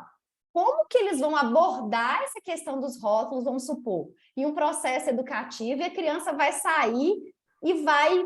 Criança que eu falo, gente, já é ali com 8, 9 anos. Se eu der um rótulo pro meu menino, ele vai achar engraçado, assim, não vai falar nada a respeito. Uma lupinha, né? E olha que o Felipe é bem esperto, ele vai falar nada a respeito do assunto, mas ali, com 8, 9 anos, a criança passa a ter alguma crítica, né? E aí eu fico pensando nisso, assim, se esse efeito positivo que a gente quer, até no sentido de educar o consumidor, que horas que ele vai vir para as nossas crianças, né? Para isso, assim, se é um consumidor em potencial que está sendo bombardeado, como que essa mudança da rotulagem vai impactar essa mudança no perfil de um consumidor, de um jovem consumidor, sabe? Então, eu fico me perguntando isso, assim, como que, normalmente, toda alegação, quando eu vou para a temática da regulamentação de escola, só para vocês entenderem, passa muito por isso, que é um direito ali da criança de decidir o que ela consome e não consome, e que a educação alimentar e nutricional que é importante na vida das pessoas. E aí eu fico me perguntando isso agora com a questão, porque a rotulagem né, gente? Agora você bate o olho, pelo menos, assim, não é o que a gente queria, não é o que a gente desejava, mas já é alguma coisa que minimamente as pessoas vão entender e eu espero que sirva de alerta. Mas a gente também não sabe como é que vai ser esse comportamento do consumidor perante aquilo. Porque adolescente, por exemplo, às vezes nega muito essa questão da alimentação. Então, pode ser que vou consumir isso daqui só porque tem muito açúcar, você sabe como? Então, eu fico me perguntando, mas dentro dos ambientes organizacionais eu tenho curiosidade, se a gente fizer um movimento muito grande de educação alimentar e nutricional, Dani, eu queria saber se influencia o impacto do consumo, dentro de onde a gente consegue medir, sabe?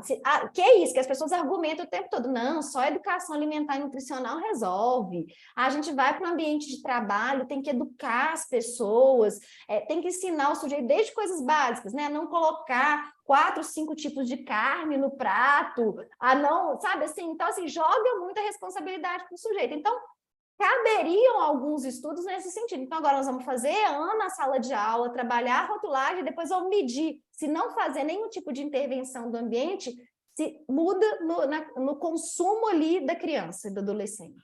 Eu tenho dúvidas, gente. E aí tem um negócio que me incomoda, eu acho que o Daniel também uma vez já me falou isso, que é um tal do nudge que o povo fala, que é mudar a arquitetura do negócio, achando que isso também vai resolver. Você traz o alimento saudável, aí eu falo, muda, pelo menos faz isso lá e vamos ver se isso tem um impacto. Porque para mim, isso é só mudar. O alimento ultraprocessado continua ali, não, mas eu quero aquele que está lá, tá? Então, assim, eu tenho dúvida disso, do alcance. Da rotulagem não tenho dúvida alguma, gente, que ela vai ser benéfica no sentido de informar as pessoas e tudo mais, mas a gente também precisa medir. De alguma forma, a gente vai começar... Porque senão daqui a pouco é isso, assim, Belo Horizonte é uma política pública de não ter saleiro na mesa. Um belo dia deu um tilt na cabeça do vereador aqui e falou assim, não, isso não tem efeito nenhum, não, isso é uma bobeira. Mas realmente, ninguém fez nenhum estudo para comprovar que houve redução do consumo. Num minuto ele conseguiu revogar o decreto. Então, assim, eu tenho muito medo dessas coisas, desses avanços que a gente faz, se a gente não medir o efeito. Então, acho que a partir de agora a gente precisa ter, assim, um trabalho duro com essa questão da rotulagem para mostrar o impacto positivo, o que as pessoas deixam ou não deixam de consumir, porque isso é uma mudança positiva para o ambiente do consumidor, tá? Com certeza. É isso, né? A gente está bem preparado para fazer bons estudos de avaliação, que a gente faz pouco no Brasil, rápido, né? Para isso, para logo começar a ter evidências. Acho que o Chile, o México, que são países que têm tido, né, sucesso aí na agenda regulatória, eles, quando as políticas entraram em ação, eles já estavam muito preparados para começar a fazer avaliações de curto prazo, né? 1 ano, 2 anos, não esperam um tempão, né? É igual o PNAE, né, Dani? Eu fico muito incomodada, porque quando a gente fez toda a mudança de paradigma do PNAE lá em 2007, a gente tinha que ter criado um plano de avaliação, gente. A gente tinha que ter falado assim, olha, vamos ver o impacto dos 30%. Teoricamente teve, né? Não teve a segunda parte. Mas a coleta de 2007 é muito esquisita, mas teoricamente assim, teve, né? E eu acho que agora, assim, acho que o Dani está fazendo alguma coisa, se espera, tem que fazer a mesma coisa com a resolução 6, mostrar, olha, a viabilidade é possível. E dizer, sabe, gente, porque isso, avaliação de política pública é o que eu falo com todo mundo, entendeu? Eu que trabalho muito com a questão da regulamentação das cantinas.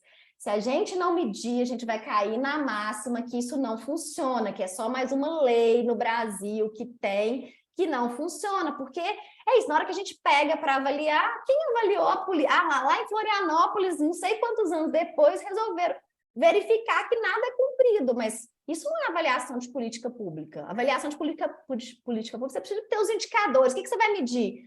No primeiro ano, segundo ano, isso precisa ser replicado. Não é verdade? Quando a gente faz isso, por que a gente tem dado para dizer o Brasil não cumpre a meta lá do plano de doenças crônicas? Porque a gente mede. Se a gente não mede, a gente não sabe.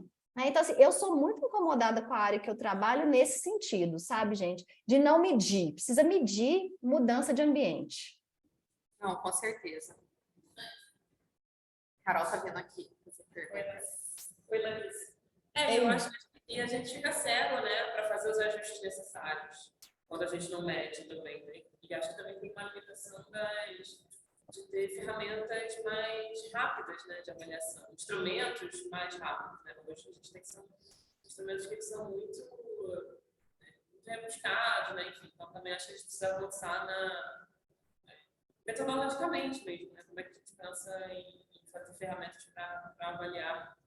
E eu acho que uma outra discussão que é densa, né, que perpassa muito esse tema da regulação, da regulamentação como um todo, é que esse debate especificamente passa muito por julgamento moral, né? Então sempre parece que a gente, lá vem essa galera chata aí, não deixar meu filho comer o troço dele na escola. Então acho que isso também é uma coisa que acho que muitas coisas vocês falaram em relação a eventualmente a gente não não conseguir medir, mas da gente ter como horizonte, enquanto pesquisadores, que são limitações. E essa é uma das limitações, né? Falando como uma pessoa que trabalha na sociedade civil com essa questão, e aparece muito, né, como um debate, quando a gente coloca lá no PL, que, tipo, não, mas você tem que deixar aí meu filho comer, tomar minha Coca-Cola, minha Coca-Cola. Então, isso também é uma limitação importante, assim, que precisa estar mapeada, né, e que a gente precisa pensar em estratégias. A gente já debateu isso em outros momentos, né, em relação a, aqui eu acho que saudáveis, mas como é que a gente também inclui essas pessoas em medidas sanitárias que a contemplem, né, que não sejam uma medida sanitária super absurda, super rígida. Então, são muitos desafios, né, na implementação real, né, de ambientes mais saudáveis, né, que passa pela regulação moral, pela questão do desafio de medir a dinamicidade dos ambientes, pela questão da regulamentação sanitária, enfim. Então, acho que fico muito... eu trabalho e estudo isso, né, então eu socorro, medo, mas acho que são muitos caminhos que a gente tem para olhar e pensar, né, em produzir, tudo isso. Mas obrigada sempre, né, pelas trocas, sempre muito... Não, e se por um lado, né, acho que isso que a Carol fala é muito importante, né, você tem todo esse debate moral de quando a gente pensa em regulamentação, o nudging, de fato, é a saída fácil e neoliberal para isso, né, porque é isso, você bota atrás da geladeira, vai estar lá a coca e a água vai estar na frente. Tudo bem, deve ter algum benefício isso, eu acho que ajuda, mas é a saída neoliberal, a gente tem que entender isso, né? Que ela é a redução do dano, na redução do dano, na redução do dano, é o mínimo possível. Mas assim, a gente quer operar no mínimo possível. Exatamente. E tem uma questão, tem uma questão que... Exatamente. Tem uma questão que a Carol tocou, gente, que é isso, assim, uma coisa é todo o processo que a gente tem para os ambientes, que a Dani tocou aqui, de regulamentação, de incidir para as coisas mudarem. Outra coisa é como que ocorre a operação disso. Eu acho que recentemente a gente fez isso um pouco com o IDEC, lá no Rio Grande do Sul, que foi isso. Pegamos lá, né, a lei, a regulamentação implementada lá durante a pandemia, né, enfim... tomara que não tenha colegas gaúchos que eu falo um negócio, né? O Rio Grande do Sul conseguiu fazer alguma coisa boa, né? Enfim, foi isso, né? Tá difícil, eu não podendo falar nada de nenhum estado nenhum, tá, gente? O meu mas é muito isso. Na hora que a gente foi para a prática, né? Que a Ana Luísa foi lá conversar com as pessoas que na ponta precisam colocar o decreto para funcionar, é um jogo de empurra. A saúde empurra para a educação, que não empurra, e o Estado virou e falou assim, não, nas escolas estaduais está proibido cantina, porque proibir, fechar é mais fácil do que criar uma alternativa saudável. Por que o Estado não poderia, dentro das escolas estaduais, se a gente já sabe que o adolescente tem esse comportamento e vai sair da escola, fazer uma proposição de uma cantina saudável, porque aí ele comeria pelo menos alguma coisa saudável. Agora não, fecha a cantina, não faz um trabalho de incentivo ao consumo do PNAE, da alimentação do PNAE, abre a escola e finge que resolve o problema, que é um pouco isso, né, gente? Então, assim, a gente vai conversar, mas vocês fizeram alguma coisa em prol dos cantineiros lá, porque isso tinha que ser papel do governo. Ele regulamentou os cantineiros da escola em prol de capacitar, de trabalhar desde a questão das normas sanitárias, infraestrutura, que tipo de alternativa de negócio você pode criar. Não, ninguém nem sabe o que é isso. A pessoa, para mudar o empreendimento dela, precisa minimamente ter um plano de negócios, e o governo podia muito bem, junto, né, assim, quando a gente fala, tem várias fundações, vários locais que fazem plano de negócio, que trabalham com isso, não é? Não, então agora a gente vai oferecer um curso, um plano de negócio para essas pessoas. Nada é feito. Então, a dificuldade operacional de colocar em prática, gente, isso não é tão simples.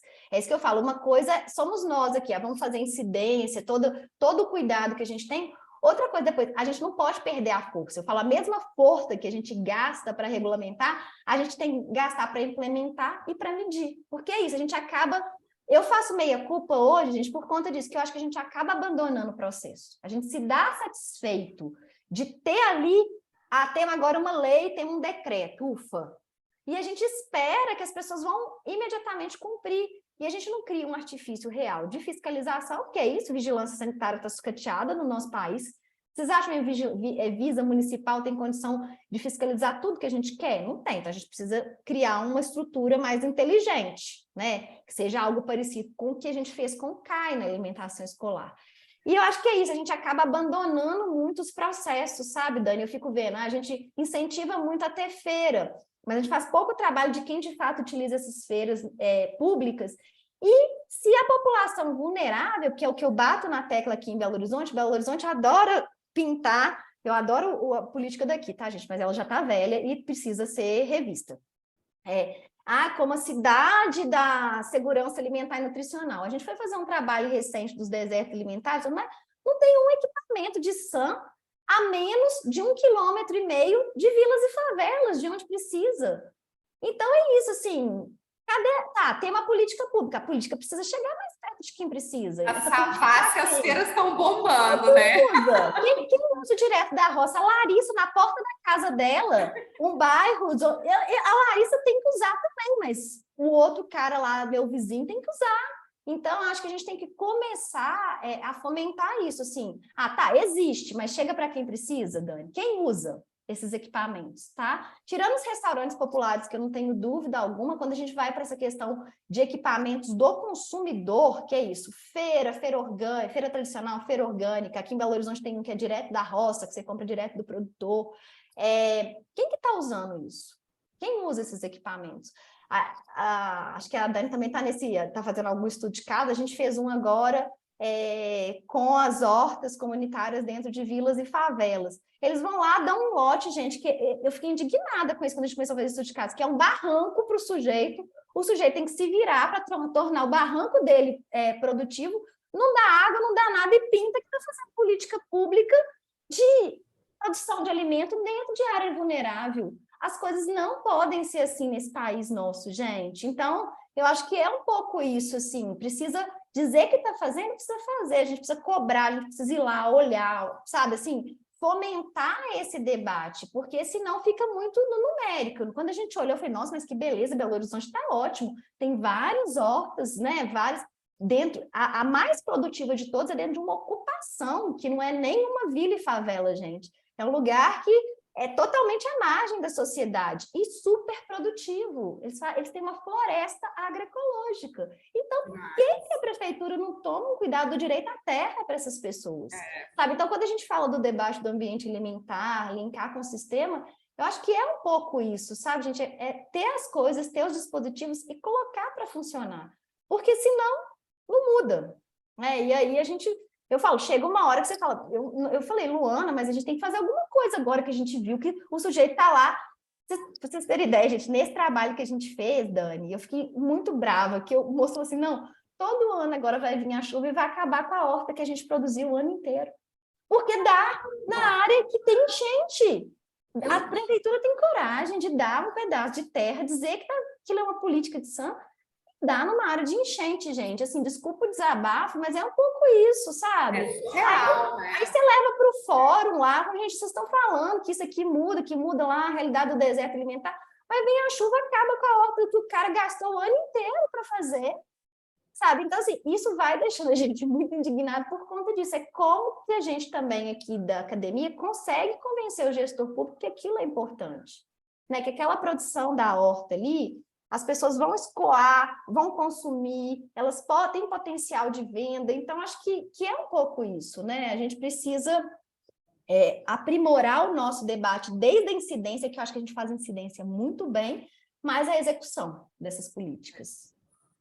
Não, sem dúvida, né? E ter aí diferentes tipos de estudo para avaliar essas coisas, né? Isso, avaliar como que isso bate para a população, como que elas percebem, como que elas usam, para quem produz, ter aí um arsenal de evidências científicas as mais diversas, da pesquisa qualitativa, da pesquisa epidemiológica, da pesquisa da produção de alimentos, né? Para que, de fato, a gente dê suporte e consiga qualificar as ações que existem, transformar aquelas que precisam ser transformadas e conseguir manter as que estão funcionando, né? O que mais, galerinha? Foi tudo? Venha cá. Sempre tem, Carol. Puxa pro seu lado. Oi, tudo bem? Eu sou Carol. Então, eu fiquei pensando assim mais na questão do ambiente domiciliar.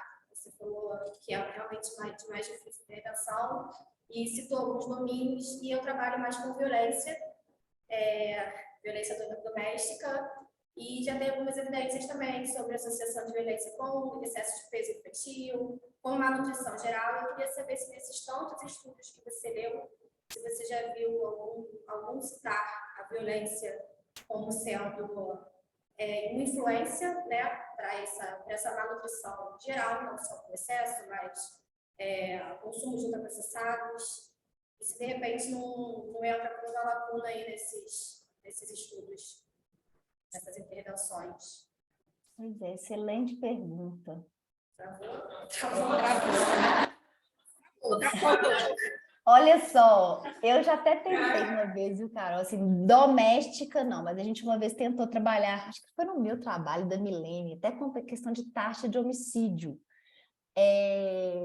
Durante muito tempo a gente tinha entendido, eu acho que existe uma questão aí conceitual, tá, gente? Que pra gente o ambiente alimentar social sempre foi muito essa questão da renda, da violência, a gente sempre pensou muito nisso, assim, será que herdando até um pouco da área mais da atividade física, que a gente sabe que, por exemplo, a pessoa não sai de casa numa área muito vulnerável, muito violenta, para fazer atividade física no escuro, né, gente, no nosso país. Então, iluminação pública é um negócio fundamental para atividade física.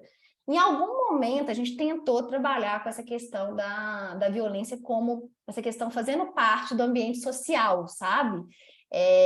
Mas eu vejo pouco. Eu vejo isso mais na questão geral de vulnerabilidade, assim, a gente trabalha muito, por exemplo, índice de vulnerabilidade social, a influência que tem isso em relação ao consumo, a disponibilidade, aqueles acesso, né?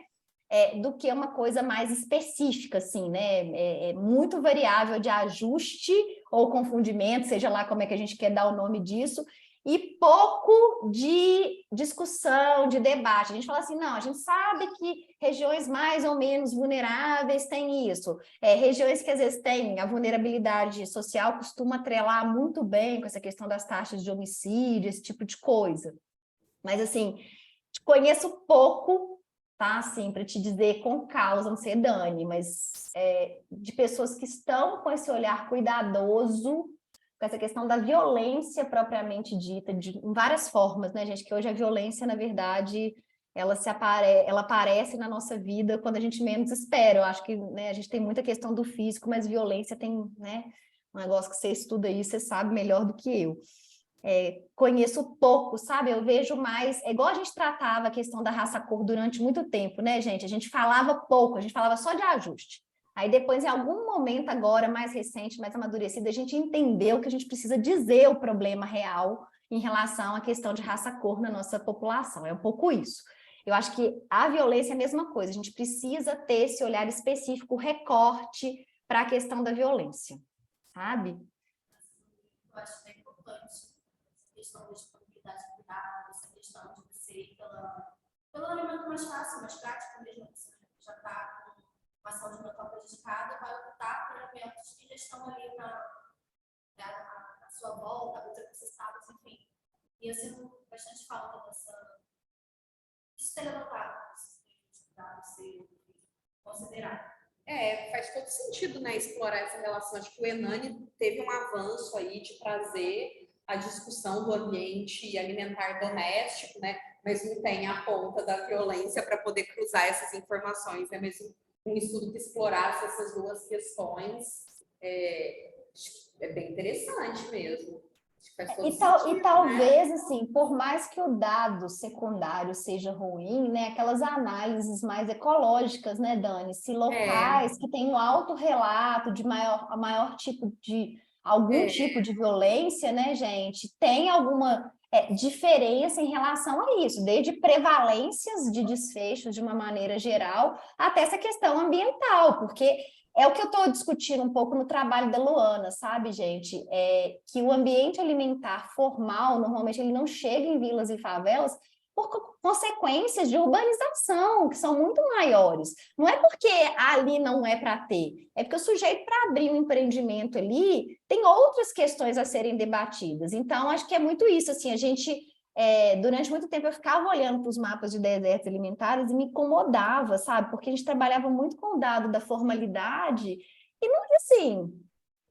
Sabe, grandes redes de supermercado, igual eu fico vendo, assim, normalmente aqui em Belo Horizonte, que é uma cidade de morro, tem muito na região ali da transição entre um bairro menos vulnerável com uma vila e favela. E aí o pessoal tem que se deslocar, às vezes não tem transporte público, então eu fiz uma reunião com os meninos que são do movimento Passe Livre em Belo Horizonte para entender isso, que o pessoal do Passe Livre teve que brigar para o povo de uma comunidade ter o ônibus para sair do supermercado, porque senão era mototáxi, que a pessoa tinha que pagar, ou ir carregando compra no braço do supermercado. Então fizeram, o pessoal do Passe Livre foi lá, colocou uma rede de ônibus na porta do supermercado, porque é o que a gente está falando, isso é acessibilidade. O supermercado é o melhor lugar? Não, mas as pessoas fazem compra ali. Eu também acho que não é. É real, não tem né? equipamento de som, vocês estão me entendendo? Aí o sujeito vai querer comprar, obviamente, assim como eu, na produção do supermercado, por que ele não tem direito? Então, eu acho que tem esse debate, né, desde essas questões que são estruturais, de não ter um transporte público, que às vezes o sujeito vai fazer a compra, até isso também, de horário de funcionamento, que às vezes não funciona, porque, né, enfim, de outras questões em relação ao tráfico de drogas, tem um monte de coisa que a gente sabe que a gente não chega nesse debate se a gente também não tiver ali discutindo com pessoas que vivem essa realidade. Acho que também precisa trazer um pouco da realidade das pessoas, até para a gente conseguir chegar nisso, num problema de violência, né, que eu acho que cabe mais um outro desenho de estudo, talvez seja ainda muito difícil, as pessoas que sofrem violência, a gente avaliar isso num questionário quantitativo, né? E aí é complicado, né? Então, acho que é um pouco isso, né, gente? Ótimo. Foi? Ninguém mais? Perguntas, comentários, dúvidas? Não? Então tá. Então, super obrigada, Lari, foi ótimo. Acho que a aula, né, é incrível e toda a reflexão e debate agora nessa segunda parte. Te agradeço muito de contribuir com a disciplina, com o nosso programa e tamo aí, tamo isso, junto. né, gente? Eu que agradeço, Dani, obrigada. A gente fala igual vitrola aqui, né, gente? Daniela fala bem, eu falo bem, então não tem isso também, né? Né, Dani? Podcast aqui pra gente, a gente tira de letra. Eu queria agradecer muito, né? Acho que é sempre muito bom ouvir outros alunos aqui, e que bom que esse tema, né, Dani, a gente continua conseguindo pautar ele aí na pós-graduação. Só uma questão, né, gente? Eu fico muito chateada porque os nossos cursos de graduação de nutrição ainda estão muito distantes, né, de debater toda essa problemática dos ambientes alimentares. Eles ainda tratam muito só a questão clínica.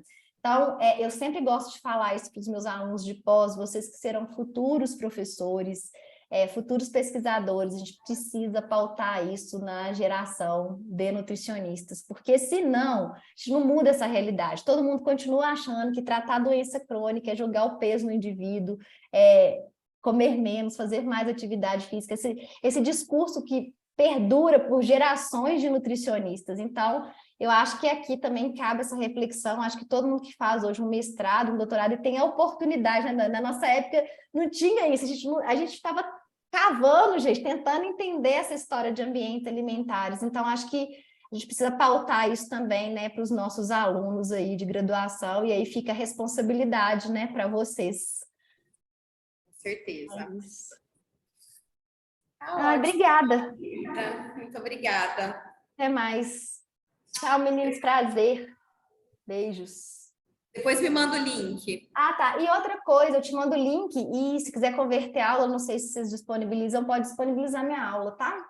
Tá Não ótimo. tenho apego nenhum com essas coisas, não. Tá bom, Quem quiser obrigada. usar também pode usar, não precisa me citar, porque nada disso é meu. Tá bom? Beijos. Beijo. Tchau, tchau.